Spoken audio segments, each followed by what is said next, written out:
नमस्कार, मेरा नाम है आलोक त्रिपाठी और आप देख रहे हैं विंध्या टाइम्स। आज मेरे साथ मौजूद हैं सौरभ कुशवाहा, जो कि रीवा ज़िले से हैं और बहुत कम उम्र में अपना नाम कमाया है प्रदेश में, देश में। सौरभ पर्वतारोही हैं, रीवा ज़िले के एक छोटे से गांव नई गढ़ी के लौरी गांव से ताल्लुक़ रखते हैं। सौरभ, सबसे पहले तो आपका विंध्या टाइम्स में बहुत बहुत स्वागत है। Thank you sir. Saurabh ji, सबसे पहला प्रश्न आपसे यही है कि इस फील्ड में आपका कैसे आना हुआ? सर, मेरा इस फील्ड में आई थिंक मैं जब एनसीसी में था तो उस टाइम पे जगह जगह में कैंप लगते थे, ट्रेनिंग होती थी, जैसे 10 दिन का 12 दिन का। जी जी। तो ये ट्रैकिंग हमेशा जंगलों में होता था, तो मुझे जंगलों से बहुत लगाव था। तो उस टाइम पे मुझे बहुत लगाव था और नदियों से भी बहुत लगाव था। तो ट्रैकिंग का भी मेरा बहुत शौक़ था। तो मैं लगातार छोटे छोटे ट्रैकिंग भी करते रहे पहले, इसके पहले। तो फिर मुझे 1 MP बटालियन से फिर इसकी जानकारी मिली कि अगर आपको इसको अच्छा और ग्रोथ करना है तो आपको इसका कोर्स करना पड़ेगा। तो मैंने इसकी खोजबीन की, कहाँ से कोर्स होते हैं। तो पता चला कि इंडिया में 5 इंस्टीट्यूट है गवर्नमेंट, जो कि मैंने अटल बिहारी वाजपेयी इंस्टीट्यूट मनाली से 2022 और 2023 में मैंने इसको कंप्लीट किया। जी जी। सौरभ जी, आपका एजुकेशन के बारे में थोड़ा बताइए, कहाँ से आपने एजुकेशन ली है और स्कूलिंग आपकी कहाँ से हुई है? एक्चुअली मैं रीवा से बिलोंग करता हूँ, एक छोटे से गांव है लौरी। बट मेरी फैमिली जो कि रोज़गार के रूप में जबलपुर में हम लोग से अभी वहाँ से मतलब जबलपुर से मेरा अभी पूरा एजुकेशन हुआ है, जो कि स्कूल कॉलेज पूरा मेरा सबमिट वहीं से हुआ है। जी जी। परिवार का कैसा सहयोग रहा इस फील्ड में जाने के बाद? परिवार में अगर देखा जाए तो सबसे ज़्यादा मेरी मॉम का सपोर्ट था, क्योंकि मॉम के साथ साथ मेरे डैड का भी था। मेरे डैड का एक सपना था कि मतलब मैं कुछ पढ़ लिख के कुछ कर पाऊँ, लेकिन आई थिंक माउंटेनिंग से मैंने जुड़ा और माउंटेनिंग से मैं जुड़ के बहुत कुछ किया लाइफ में अपने, और बहुत नाम भी कमाया। तो मॉम डैड को बहुत गर्व भी है कि आज मेरा बेटा इतनी ऊंचाई तक पहुंच गया है कि देश में नहीं, प्रदेश में भी नहीं, बल्कि विदेश में भी उसका नाम चल रहा है। जी जी। तो मेरे गांव के भी लोग, मेरे बड़े पापा लोग, मेरा पूरी परिवार, उनको भी गर्व होता है कि आज हमारे परिवार से कोई एक 20 से एक युवा निकला। जी जी। जो कि आज इतने बड़े अचीवमेंट करके तौर पर हमारे परिवार के बीच में है। कभी कुछ ऐसा महसूस हुआ कि एक माता पिता मजदूर हैं और बेटा पढ़ाई से हट के या कुछ ऑफिसर बनने के बजाय पर्वतारोहण में जा रहा है, पर्वतारोही बनना चाह रहा है, तो कुछ डिमोटिवेशन कुछ किसी ने दिया कि क्या कर रहे हो बेटा, कुछ बन जाओ, पढ़ लिख कर नौकरी कर लो? हाँ, बहुत से लोग बोले मुझे ऐसा कि मतलब इस फील्ड में क्या धरा है ना, कोई रिस्पांस नहीं मिल रहा है आपको, आप पढ़ाई लिख के कुछ मतलब आप नौकरी वगैरह करिए, ये सब चीज़ें। लेकिन मैंने ऐसा कभी माइंड में ये नहीं लाया कि मतलब मुझे किसी ने ऐसा बोला कि मुझे एक जैसा बोलते हैं ना कि मुझे अंदर से ये लगा कि मतलब ये लोग मुझे ऐसा बोल रहे हैं, बट ऐसा नहीं है। मैं उनका एक कान से सुनता हूँ, एक कान से निकालता हूँ। तो अपनी एक फील्ड मैंने चुना हूँ और मैंने एक टारगेट भी बना लिया हूँ कि इस फील्ड को मैं ये चाहता हूँ कि रीवा ज़िले में सभी लोगों को दिखे और मेरे जैसे और भी आगे लोग निकले। जी जी। एक छोटे से गांव से निकलकर ऐसे मुकाम में पहुंचना, कितनी मुसीबतों का सामना करना पड़ा, कैसी परेशानियां आती हैं? परेशानियां तो बहुत हैं सर, क्योंकि आज की डेट में, क्योंकि माउंटेनिंग फील्ड में मैं सबसे पहले बता दूं कि फ़ंड की बहुत आवश्यकता होती है, है ना। तो एक मिडिल क्लास का व्यक्ति इतना फ़ंड नहीं जुटा पाएगा। जैसे एक एक्सपीडिशन होता है, एक ट्रैकिंग होता है, तो एक छोटा सा ट्रैकिंग हमें करना है तो लगभग 10 से 15 हज़ार रुपये का हमारा खर्च हो जाता है इसके लिए। और एक्सपीडिशन में तो लगभग 2-3 लाख रुपए खर्च होते हैं। तो इसके लिए यही है कि सर एक कोई या तो किसी संस्था से जुड़ा है या तो फिर किसी मतलब कोई NGO संस्था से जुड़ा है। तो इसमें हमें रिस्पॉन्सर मिला है। मैं बहुत लकी था कि मुझे ऐसे ऐसे लोग मिले हैं कि उनके द्वारा मुझे रिस्पॉन्सर किया गया और मैं आज इस मुकाम में पहुंचा। सर, किसी पर्वत की चोटी को फतह करने में कितनी चुनौतियाँ आती हैं, थोड़ा विस्तार से बताइएगा इस बारे में।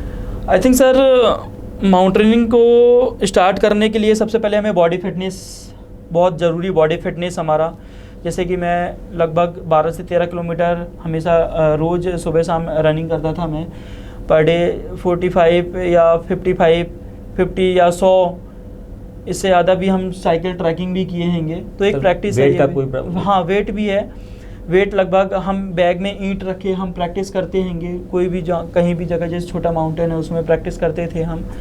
और प्रैक्टिस के साथ साथ जब हमारा ये हो जाता था तो माउंटेनिंग में क्या है कि सबसे ज़्यादा फिटनेस बॉडी, तो क्योंकि हमें खुद वेट लेके जाना है। अब जैसे हमें एक एक्सपीडिशन में जाना है तो लगभग 35 किलो तो हमें वेट लेके जाना है, क्योंकि जिसमें हमारा सारा इंक्लूड है, उसमें खाने पीने का सामान उसमें, और हमारा पूरा किट है उसमें, कि मान लीजिए बाई चांस मैं ऊपर जा रहा हूँ, कहीं किरबास आ गया या कहीं लंबी चोटी है तो हम उसे रस्सी से हम उसको बांध के आइसेक्स द्वारा या क्रैम्पोन द्वारा हम ऊपर उसको उसकी मदद से चढ़ सकें। तो कठिनाइयाँ बहुत हैं, बट ये है कि हमें सर्वाइव करना है उस कठिनाइयों को। जान की बाजी लगाते हैं आप? हाँ, जान की बाजी लगाते हैं। जब हम ऊपर स्टार्ट करते हैं तो पहले ही हमारा सिग्नेचर हो जाता है कि बाई चांस अगर आपको कुछ हो जाता है तो इसमें रिस्पॉन्सिबिलिटी आपकी है कि इसकी। तो हम बेझिझक इसमें सिग्नेचर भी करते हैं, और लोगों के इतना दुआएं हैं, लोगों के इतना आशीर्वाद है कि हमें खुद भी इतना कॉन्फिडेंस है कि हमें कुछ नहीं होगा।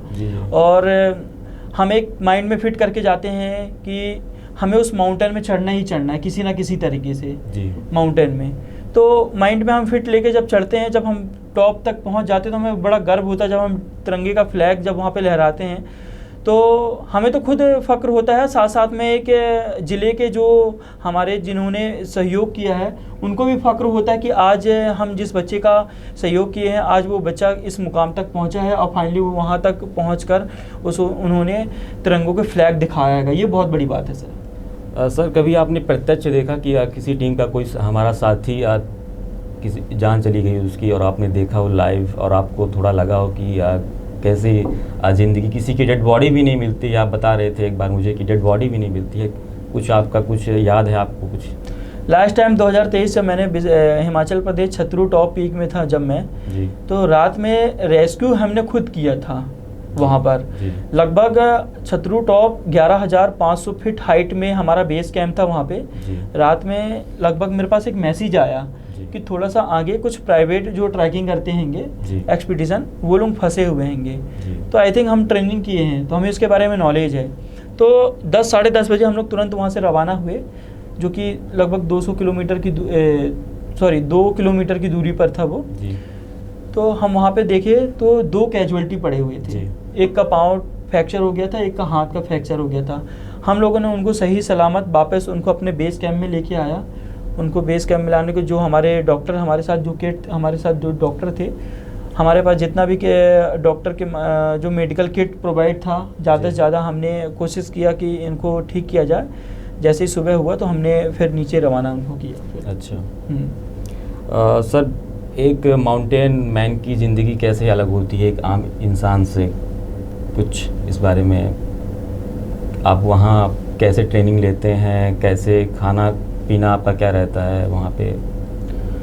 ट्रेनिंग के टाइम पे तो देखिए हमें इतना फैसिलिटी खाना नहीं मिलता हैगा। अच्छा। है ना, जैसे कि अब जैसे हम यहाँ पे सोचा कि 5 स्टार होटल हम जैसे खाना खाते हैं, ऐसा हमें खाना नहीं मिलता हैगा।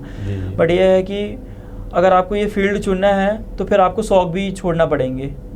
है ना, तो माउंटेनिंग एक ऐसी लाइफ है कि हमें सब कुछ छोड़ना पड़ेगा इसके लिए, है ना।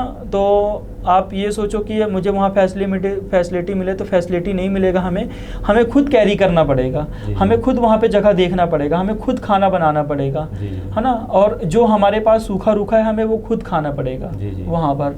अगर आप सोचो कि ये 2 दिन का बासी हो गया है तो मैं नहीं खाऊंगा, नहीं, पर आपको खाना पड़ेगा। क्यों? क्योंकि वहाँ पे एक रोटी की भी बहुत अहमियत है वहाँ पे। अगर मान लीजिए एक कि लास्ट टाइम हमारे साथ लुंगसर चमसर जब हमारे साथ कर्नल हेमचंद्र सिंह जी थे, तो उन्होंने मेरे को बताया था कि लास्ट टाइम उन्होंने जब एक कोई पीक सबमिट किया था तो उस टाइम पे क्या हुआ था कि उनके पास खाने का सामान नहीं था। तो जो रोटियों का जो चूरा होता है ना, उन्होंने वो खा के बिताया था। तो माउंटेन में एक शॉर्टकट में ये कहा जाए कि हमें खुद ही सर्वाइव करना हैगा खाने पीने से। अगर हमारे पास खाने का भी नहीं है इंतजाम वहाँ पे, तो हमें माउंटेन में ही खाने का सर्वाइव करना पड़ेगा कुछ ना कुछ वहाँ पे। तो चाहे नॉन वेज से हो चाहे वेज से हो, तो इसके लिए हमें सब प्रोवाइड किया जाता है वहाँ पे। सर लास्ट टाइम आपने कौन सी चोटी फतेह की है? लास्ट टाइम मैंने केदारकंठा, जो कि 2023 में मैंने 2023 में सबमिट किया है।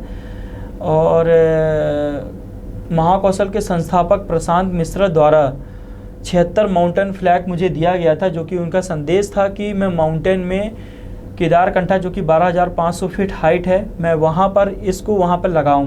जी जी। और फाइनली 26 जनवरी को हम अपने टीम के साथ वहाँ पे 76 माउंटेन फ्लैग लगाकर और भारत देश का राष्ट्र ध्वज लहराकर एक ऐतिहासिक हम लोग ने एक कुछ करके दिखाया वहाँ पे।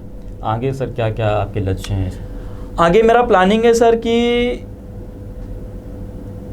मैं जो माउंटेनिंग फील्ड से हूँ तो मेरे जैसे और भी रीवा ज़िले से निकलें, चाहे वो कॉलेज हो, चाहे वो एनसीसी हो, चाहे वो स्कूल हो, तो वहाँ से कुछ स्टूडेंट निकलें और जो मैं चीज़ कर रहा हूँ वो और ऐसे बच्चे निकलें वहाँ से।